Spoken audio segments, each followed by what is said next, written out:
So, today we're going to tackle what might be the single most important question in global security. It's a question that pretty much every trade deal and military alliance on the planet depends on. You know, for the last 75 years, since the end of World War II, that question had a really simple answer: a huge resounding yes. The U.S. Navy was the world's guarantor of the open seas. It was the fundamental deal of the modern world.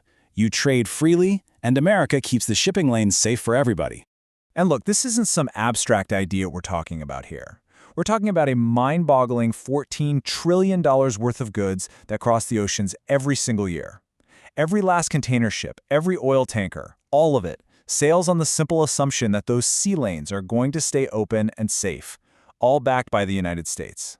But what happens when that bedrock assumption gets put to the test? Well, recently, it was. And the result?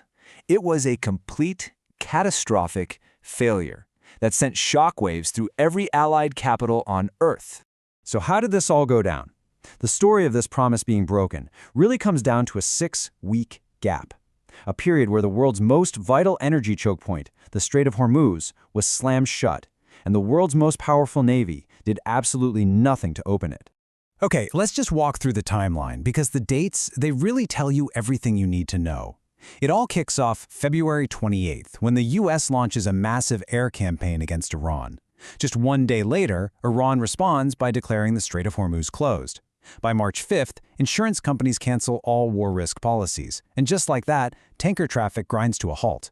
And throughout all this, the U.S. Navy? Nowhere to be found. It didn't actually enter the strait until April 11th. 42 days. Just let that number sink in for a second.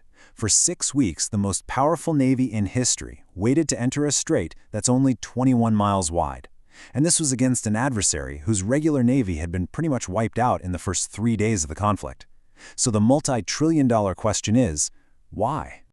And here's what's so wild, and honestly so much more worrying. The reasons for this huge delay? It wasn't about a lack of courage or simple weakness. Nope. The reasons are technical, they're operational, and they're baked deep into the structure of the U.S. military. And frankly, that's what makes this so scary. Okay, so the whole thing really boils down to 3 major structural problems that came to a head at the worst possible moment: a serious mine threat, a dangerous coastal environment, and a shocking burn rate of its best missile interceptors. Let's break down each one. All right, first up, the mine threat. Iran only had to lay a dozen or so advanced naval mines to cause absolute chaos. See, clearing mines is one of the most dangerous, slow, painstaking jobs in the world. It takes specialized drones and divers who have to go in and manually deal with each threat, all while they're sitting ducks. It perfectly exposed a massive vulnerability. For decades, this kind of work, mine countermeasures, was underfunded. It's not glamorous, but it's essential. And when the crisis hit, the Navy's specialized gear just wasn't up to the task. Second, even after the U.S. took out Iran's big Navy ships, the coastline itself was still, well, a total hornet's nest.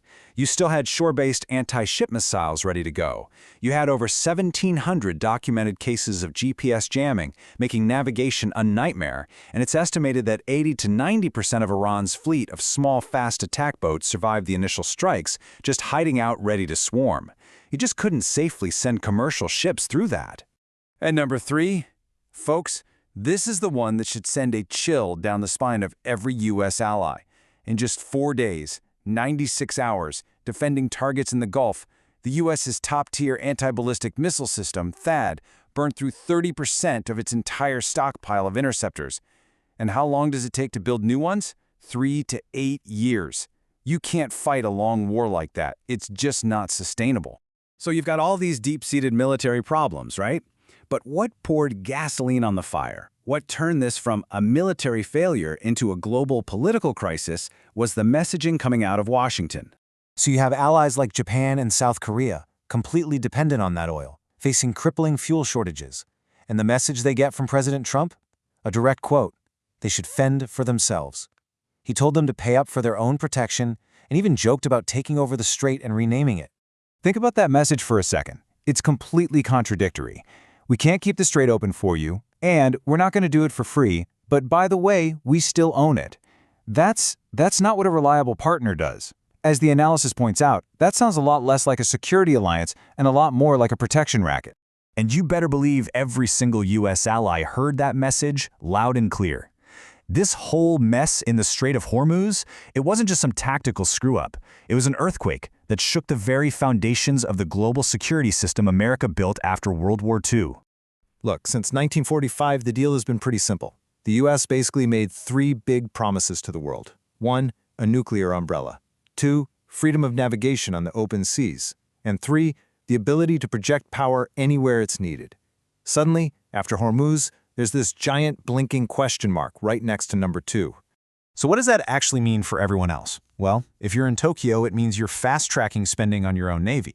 If you're in Seoul, you're fundamentally rethinking your entire energy security plan. Australia is looking nervously at its own trade routes. But the place drawing the most terrifying conclusion? That would be Taipei. And this right here is the heart of the matter. The question being asked in Taiwan is absolutely chilling.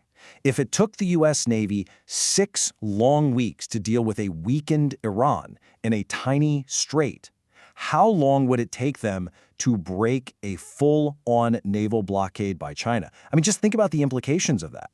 And that really gets to the core of it, right? Credibility. In the world of alliances isn't just about having the biggest, baddest military hardware. It's about showing up. It's about speed. Your allies, they don't really care about the technical reasons or the risk assessments. They just care about the result. And the result in this case was 6 weeks of paralysis while the global economy was on the brink. So that brings us right back to where we started. The world order we've known since 1945, well, it isn't dead, not yet, but it just failed a massive stress test, and the cracks it revealed are deep.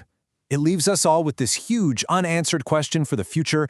Can the U.S. still make that guarantee, or are we watching the end of an era?